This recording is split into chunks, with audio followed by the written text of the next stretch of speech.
गुरु साक्षात् परम ब्रह्म तस्मै श्री गुरुवे नमः। ओम ओम ओम। मैं अपने परम पूज्य हर कृष्ण स्मरणीय सतगुरु भगवान त्यागपुरी महाराज का आह्वान करता हूँ कि वो आए और मेरी बुद्धि द्वारा आप सबका ज्ञान दूर करें। और कल के प्रवचन के बाद उनका वो जो मैंने सुनाया था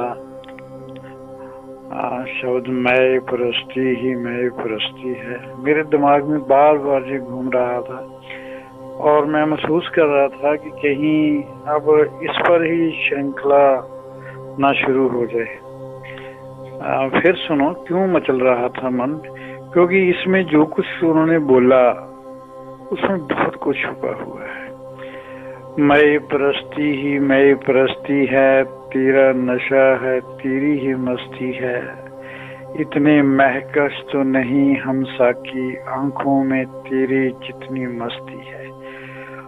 ये लाइनें समझने के लिए सतगुरु को आपका सोम चक्कर जागृत करने के लिए भगवान नानक के खुमारी योग द्वारा आपको उसकी मस्ती, उसकी खुमारी का अनुभव करवाना पड़ेगा। नाम खुमारी नानका चढ़ी रही दिन रात। संत जिस भावना से बोलते हैं वो भावना को लैबोरेट करने के लिए उस संत की ऊर्जा आपके अंदर होनी बहुत जरूरी है। नहीं तो वो केवल एक परंपरागत ही सर्वार्थ, उसका जो सर्वार्थ होता है वही होता है। मैं परस्ती ही मैं परस्ती है, तेरा नशा है, तेरी ही मस्ती है, इतने महकश तो नहीं हम साकी, आंखों में तेरी जितनी मस्ती है। सोम चक्कर द्वारा खुमारी योग में प्रवेश करना पड़ेगा इसको पूरी तरह समझने के लिए। कौन बसता है दिल की बस्ती में, तू ही बसता है, तेरी ही बस्ती है, जबकि बसते हो दिल की बस्ती में, आंख सूरत को क्यों तरसती है। ये शब्द ज्ञान योग से संबंध रखते हैं। मैं कौन हूँ, आज्ञा चक्कर सक्रिय होने से पहले ये आपकी समझ में आने वाला मैं ही हूँ। जबकि बसते हो दिल की बस्ती में, आंख सूरत को क्यों तरसती है। ये है भक्ति योग, हृदय चक्कर, ज्ञानहत चक्कर। इसको सक्रिय करने से पहले ये समझ में नहीं आएगा। रूबरू होते हो तुम तो मिट जाता हूँ मैं, तेरी हस्ती ही मेरी हस्ती है। गौर से देख जरा, वो देखने वाले जो बुलंदी है वही परस्ती है। ये है सांख्य योग सहस्त्रार चक्कर से संबंधित। देखो कितनी छोटी सी ये उनके द्वारा बोले हुए शब्द हैं, पर कितना ज्ञान भरा है। सोम चक्कर खुमारी योग, आज्ञा चक्कर ज्ञान योग, हृदय चक्कर भक्ति योग, सांख्य चक्कर शास्त्र योग। कल जब मैंने कहा कि हाथ खड़े करो, अगर किसी को शक है अभी, तो जो भगवान के पहले जैसे बोले थे वो सच्चिदानंद तू नित्य निर्द्वंद तू जीव माना, बन गया देह का तू दीवाना। उस पर जो चल रहा था, जो ज्ञान की वर्षा भगवान के द्वारा आप पर हुई, किसी ने भी हाथ खड़ा नहीं किया। इसका मतलब कि सभी को मेरी बात समझ आ गई। और अगर अब जो नया सेशन चलेगा, मैं आपको कहता हूँ आप भी उस सेशन को अटेंड करिए, क्योंकि वो एबीसी से शुरू करूंगा। और जहां तक आपकी अध्यात्म ग्रोथ हो गई है, आपका वहां तक और जो आपने इतनी मेहनत की है बहुत ही सपोर्ट मिलेगी। क्योंकि अनहद से जुड़ना, अमृत से जुड़ना, दिव्य सुगंध से जुड़ना, दिव्य ऊर्जा से जुड़ना, दिव्य कुमारी से जुड़ना, दिव्य प्रकाश से जुड़ना, ये कोई छोटी बात है नहीं। जब इनमें से आपको 5-7 तो ऐसे हैं जिनको ये सब कुछ अनुभव है, और आप में एक तो ऐसा है जिसको ये सब का अनुभव है। पर मैं सोचता हूँ कि अगर आप फिर एबीसी से शुरू करके जैसे मैं करूँगा, अगर वैसा हो तो आपको काफी उसका। अब देखो भगवान नानक क्या कहते हैं, छोटा सा है, भगवान नानक को याद करेंगे और भगवान नानक की बात करेंगे। जैसे हमने सतगुरु नामदेव जी की, सतगुरु कबीर जी की बात की। अब देखिए भगवान नानक जी क्या कहते हैं। कहते हैं सर्व निवासी घट घट वासी, लेप नहु अलहियत, नानक कहत सुनो रे लोको, संत रसन को बहियत। नानक कहते हैं ये लोगों सुनो, वह परमात्मा सब में विराजमान है। हम भी क्या कहते आ रहे हैं आज से पहले कि भगवान अपनी कृति में खुद मौजूद, जिसको भगवान ने बनाया उसमें भगवान खुद मौजूद है। ये शरीर भगवान का मंदिर है।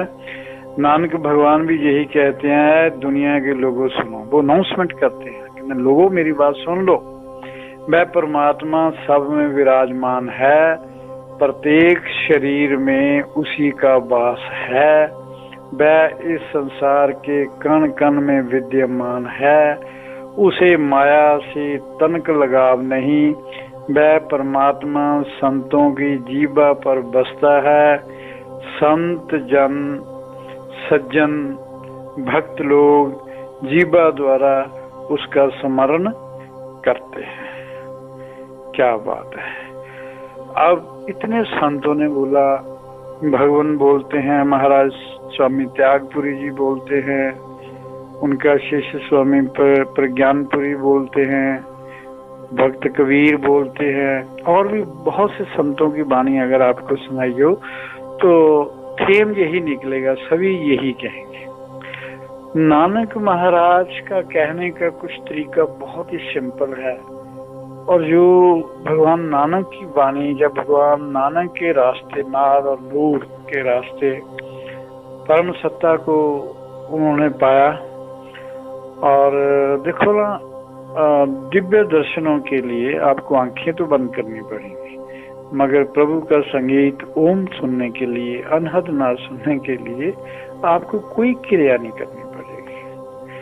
हमेशा वो अगर सुन गया, जब से आप पैदा हुए तब से तो बज रहा है, सिर्फ है गुरु द्वारा उसका ज्ञान आगे करवाया नहीं गया। इसलिए भगवान नानक कहते हैं परमात्मा के बारे में सुनकर मैं हैरान। जी उनका पूरा शब्द है, मेरे को नहीं आता जी, उसका भाव अर्थ मैं बोल रहा हूँ। वैसे मेरे को ये खेद है कि मैं इस काबिल क्यों नहीं बन सका कि इन गुरुओं की वाणी को मैं पढ़ सकता ठीक तरीके से, प्रोनाउंसिएशन भी ठीक होनी चाहिए।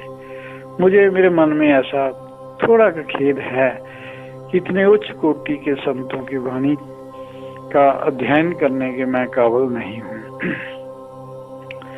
महाराज नानक भगवान कहते हैं परमात्मा के बारे में सुन सुनकर मैं हैरान हूँ।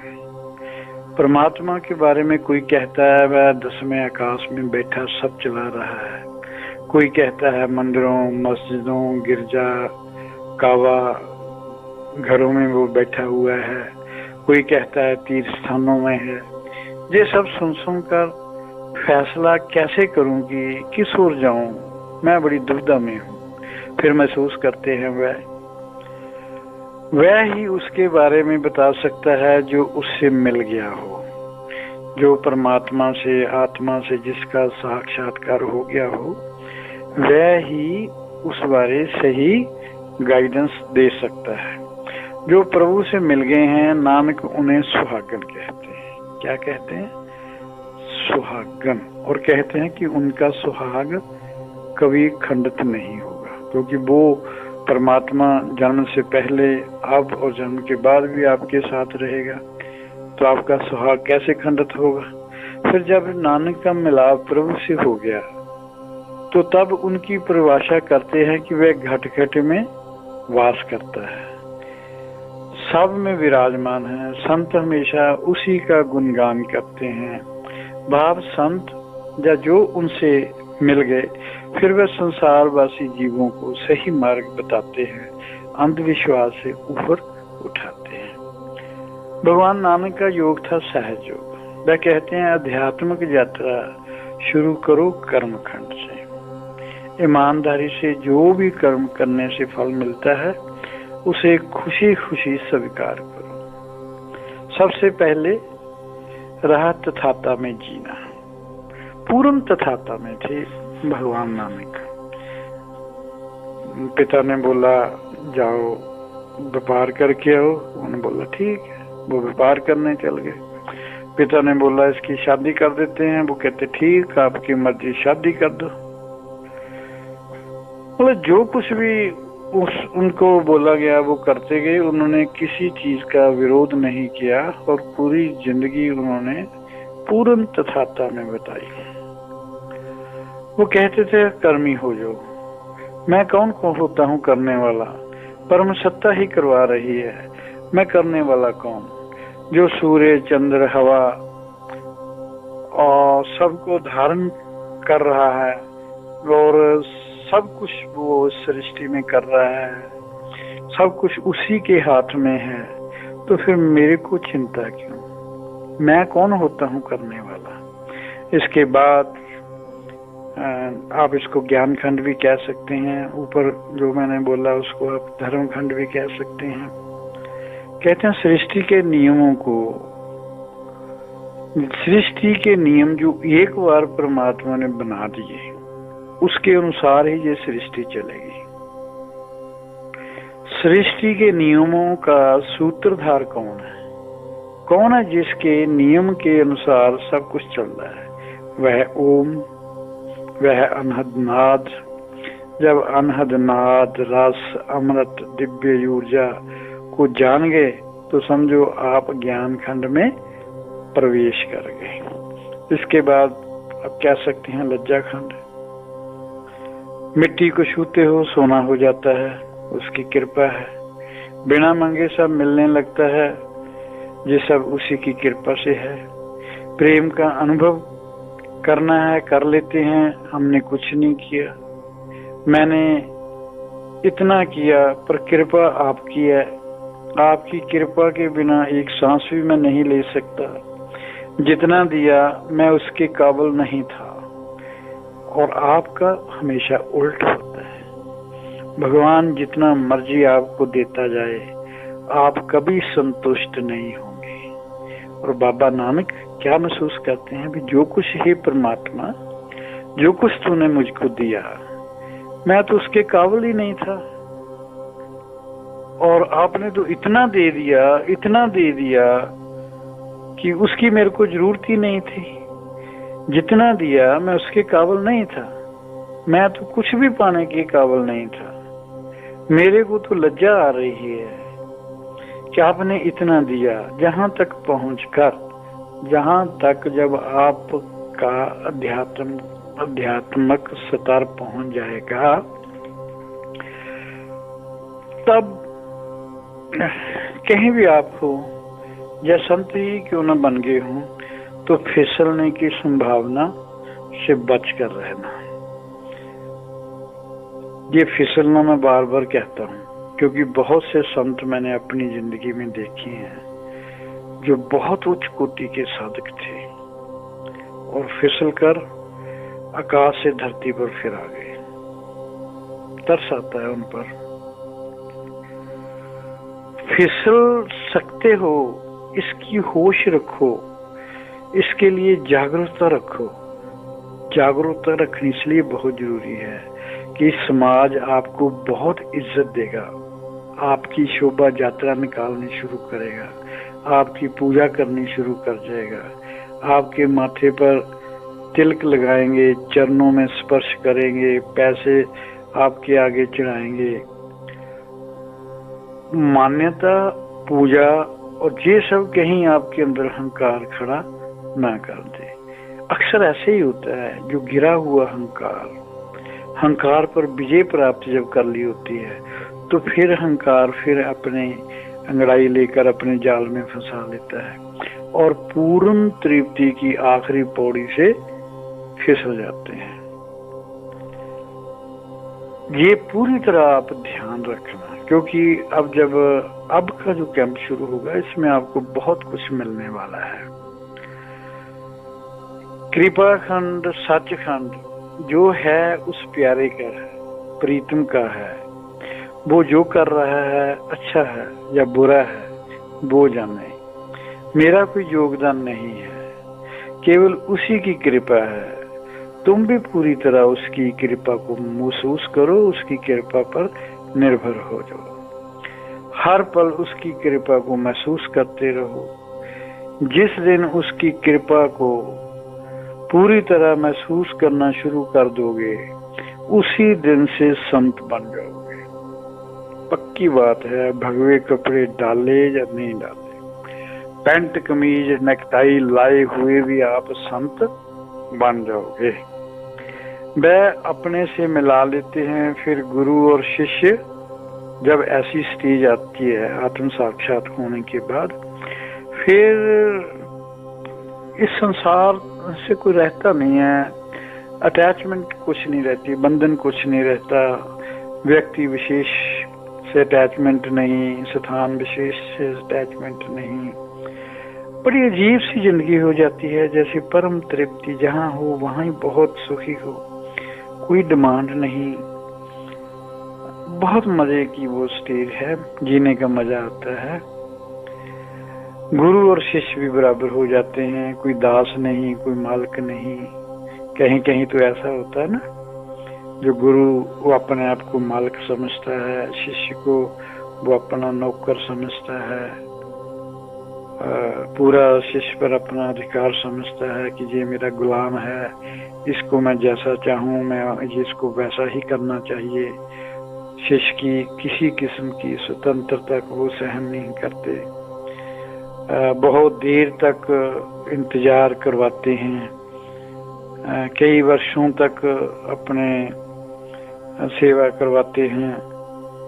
और जब ऐसी स्टेज आ जाती है तो फिर गुरु भी जो है उसकी नजरों में कोई शिष्य नहीं, सब बराबर हो जाते हैं, सब में भगवान ही दिखाई देने लगता है। इसके बाद गुरु अनहद नाव से जब जोड़ता है, ऐसे गुरु को ढूंढो जो आपको जल्द से जल्द, कम से कम ओम के साथ तो जोड़ दे, अनहद से तो जोड़ दे, ओंकार से तो जोड़ दे, ताकि आपकी यात्रा शुरू तो हो जाए ना।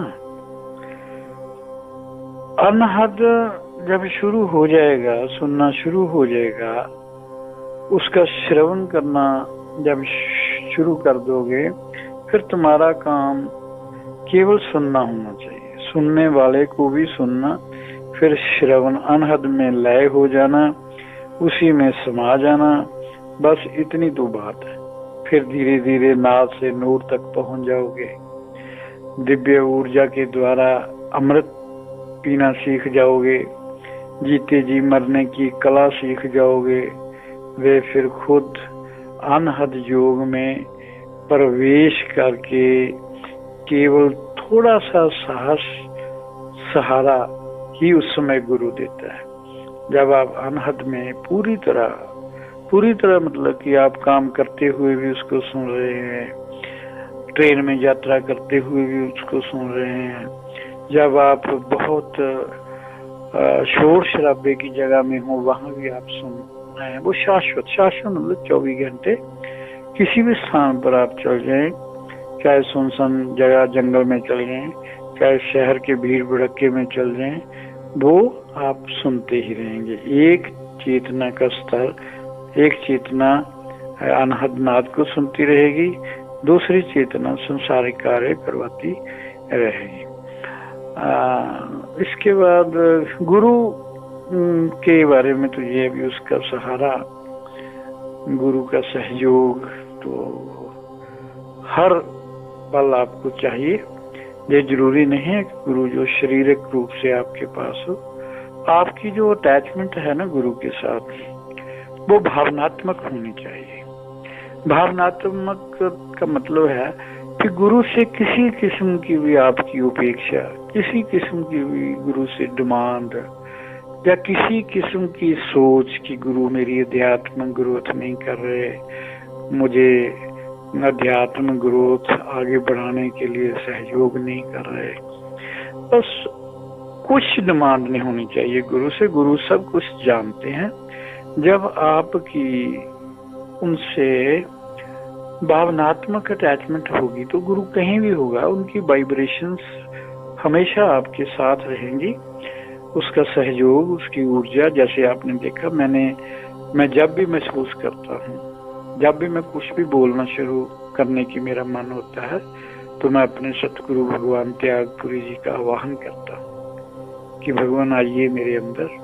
मैं तो बुद्धिहीन हूँ, मैं तो कुछ बोल नहीं सकता, मेरे को तो कुछ आता ही नहीं बोलने, मेरे पास तो शब्द ही नहीं है, कैसे बोलूँगा। आप मेरे अंदर विराजमान होकर मेरी बुद्धि द्वारा आप सब पर ज्ञान की वर्षा करें। तो ऐसा होता है। मैंने तो, मेरा ख्याल है जब मेरी उम्र 15-16 साल की होगी, मैं तो तब से ही ऐसा महसूस कर रहा हूँ। जब मैं महसूस कर रहा हूँ तो आप क्यों नहीं महसूस कर रहे हैं? और जो पक्की बात है, स्पष्ट बात मैं आपको बताता हूँ, कभी भी मेरे मन से गुरु से कुछ भी कामना नहीं हुई कि गुरु मेरे को ये दे। बस जब भी मैं आंखें बंद करता हूँ, आपको याद होगा एक दफा मैंने प्रवचन करते हुए बोला था, जब आप आंखें बंद करते हैं और साधना शुरू करते हैं, उसी टाइम आपके मन में भगवान, सतगुरु भगवान का चेहरा आ जाना चाहिए। जब भी आप आराधना शुरू करते हैं, अगर भगवान का, अपने सतगुरु का चेहरा सामने आ जाता है, जब आप चाहो आंखें बंद करो, गुरु का चेहरा सामने, तो आपकी अध्यात्मक ग्रोथ को कोई रोक नहीं सकता। या यूं कह लो, आपकी अध्यात्मक ग्रोथ पर किसी किस्म की रुकावट नहीं आ सकती। ग्रोथ होती जाएगी, ग्रोथ होती जाएगी, जब तक आप पूर्ण समुंदर नहीं बन जाएंगे। पहले एक बूंद थी, फिर उसके एक नदी बनोगे, नदी से दरिया बनोगे, दरिया से फिर समुंदर में चले जाओगे। आपकी ग्रोथ, आपका विकास रुक ही नहीं सकता। सो बात कर रहे थे भगवान नानक की।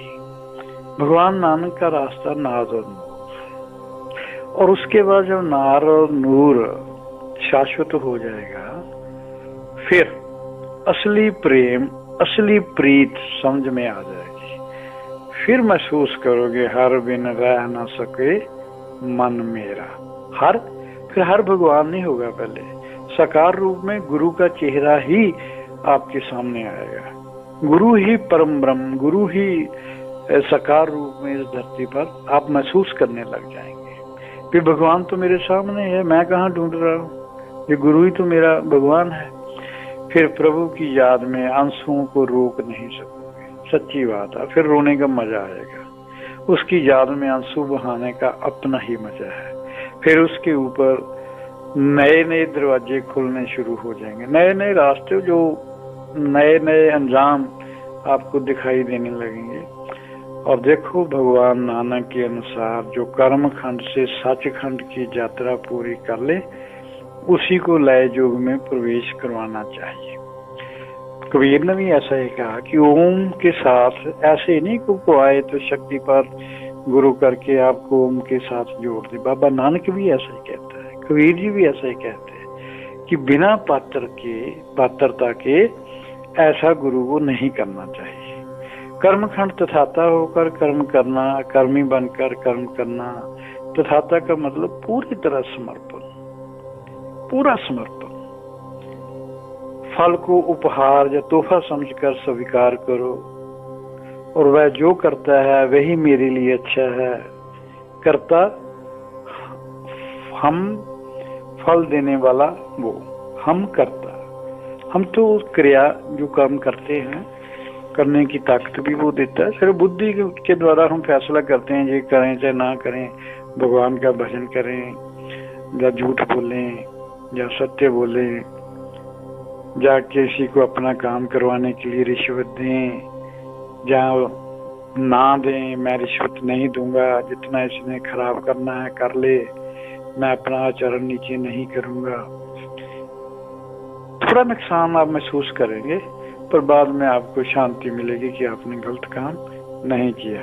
सो करता हम, फल देने वाला वो। धर्मखंड में सब उसके नियम से चल रहा है, ऐसी सोच हो जाती है, विकास होता है ना। जहाँ पर कर्मखंड में जो देता है उसका धन्यवाद हमें स्वीकार है। जो भी भगवान हमको देता है, जो हम पुरुषार्थ करते हैं, जो हमको उसका फल भगवान देता है, हम उसका धन्यवाद करते हैं और उसको स्वीकार करते हैं। भगवान से कोई हम शिकायत नहीं करते कि हमको थोड़ा दिया, ज्यादा मिलना चाहिए था। धर्मखंड में कर्ता भी वही, फल का मालिक भी वही। फिर क्या महसूस हम करते हैं, हे भगवान ये जो तुमने दिया ये तुम्हारा ही है, मेरा क्या है, मेरा तो इस कुछ भी नहीं, मेरा मुझ में कुछ नहीं, जो कुछ है सो तेरा। जो दिया है आपने मेरे को वो भी तेरा ही है, मेरा तो कुछ नहीं। कर्म भी उसका, फल भी उसका, कर्म भी उसका।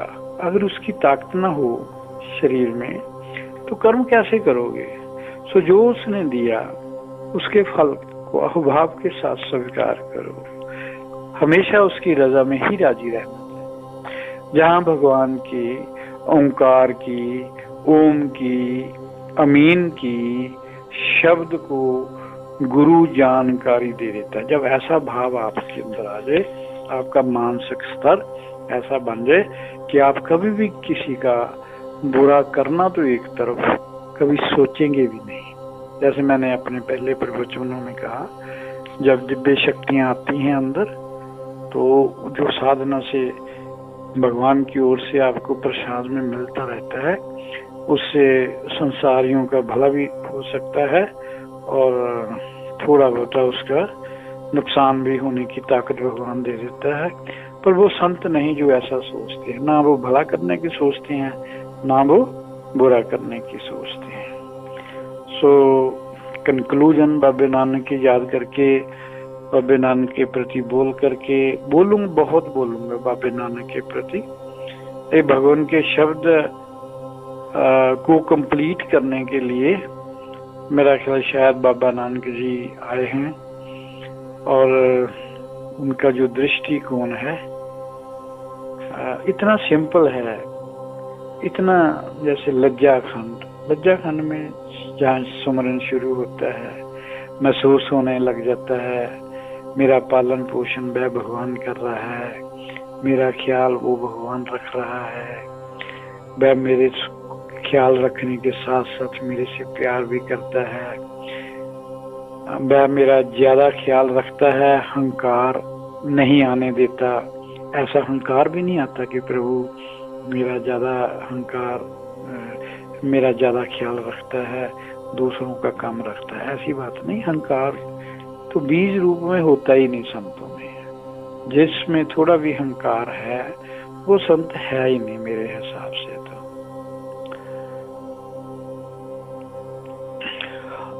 मैंने भी पाठ किया, तीर्थ यात्राएं की, और ये लगे जितना फल मिला वह कर्म से ज्यादा मिला। मेरी करनी कम, उसकी मेहरबानी ज्यादा। कभी कभी उसकी कृपा महसूस होने लगती है, फिर हरदम उसकी कृपा महसूस होने लगती है। अपने जप तप का कोई अहंकार नहीं, अपनी तीर्थ यात्राओं का कोई अहंकार नहीं, किसी भी किस्म का अहंकार मन में लज्जा खंड में तो नहीं आता। फिर उसकी कृपा खंड इसको बोल देते हैं, मतलब प्रेम समाधि, सभी से प्रेम, कृपा की लगातार महसूस करते रहते हैं। प्रभु की कृपा हमेशा बरस रही है, उसकी कृपा से सब हो रहा है। अचेतन में भी ये महसूस होने लगता है। जब सोते हो तो सपने भी ऐसे ही आते हैं कि प्रभु मेरे पर बहुत प्रसन्न है, मेरे को वर दे रहा है, मेरे को संतान सुख दे रहा है, मेरे को धन सुख दे रहा है, ये सब उसकी कृपा से ही महसूस होता है। नानक नाम जहाज है। जहाज को पहले पटड़ी चाहिए खड़े होने के लिए, उड़ने के लिए, फिर आपको जहाज तक जाने के लिए रास्ता चाहिए। जैसे जहाज दिल्ली से उड़ेगा तो आपको यात्रा पहले ट्रेन से करनी पड़ेगी, उसके अंदर जाकर फिर कुछ पैदल जाना पड़ेगा अपना सामान लेकर। और असली खेल शुरू होता है लयजो की यात्रा, हवाई जहाज की यात्रा। पैदल हवाई जहाज तक जाना कर्मकांड। पानी के जहाज से भी जा सकते हो, दूसरे जहाज से भी जा सकते हो। जैसे आपने दिल्ली जाना है, साइकिल से जा सकते हो, फिर स्कूटर से जा सकते हो, फिर बस से जा सकते हो, सुपर फास्ट ट्रेन से जा सकते हो, बाई एयर भी जा सकते हो। ये सब डिपेंड करता है आपकी पात्रता पर। जैसे मैंने बोला कि जो पानी है वो 100 डिग्री पर ही उबलेगा। जिसकी तैयारी 99 डिग्री पहले हो चुकी है उसको सीधा हवाई जहाज में संत बिठा देते हैं। तो जिसने अभी एबीसी सीखनी है उसको तो पहले साइकिल चलाना सिखाना पड़ेगा, फिर उसको स्कूटर देंगे। ऐसा ही होगा ना। ओम ओम।